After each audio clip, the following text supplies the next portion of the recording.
safarka madaxweyne xasan sheekh oo ah kiisii ugu horeeyay ee Itoobiya ku gaara tan markii la doortay labada dal ayaa la filayaa inay ka wada hadlaan wax walba oo wanaajin kara xiriirka mugdiga ku jira ee Soomaaliya iyo Itoobiya ayaa marar sii horeysay ka cudur daaratay la kulanka madaxweynaha Soomaaliya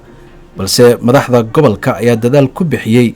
sidii ay u wada hadli lahaayeen labadan dal oo ay ka dhaxeeyaan dana fara badan oo ay ugu horeeyaan la dagaalanka kooxaha dawladahaasi ka soo horjeeda waa al-shabaab iyo TPLF iyo waliba la macaamilka dawladda Itoobiya ee maamul goboleedyada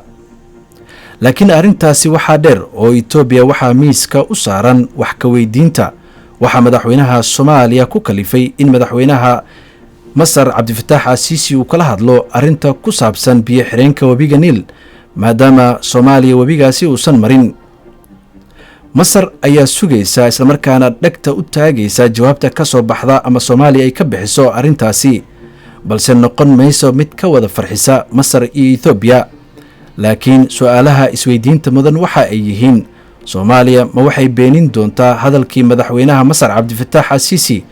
mise Itoobiya ay ku gacan saari doontaa marka laga soo tago arinta siyaasadeed ee wabiga Niil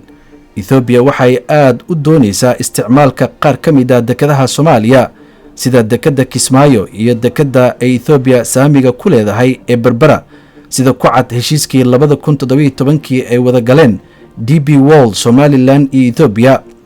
inkastoo bishii June ee sanadkan 2022 ay Somaliland sheegtay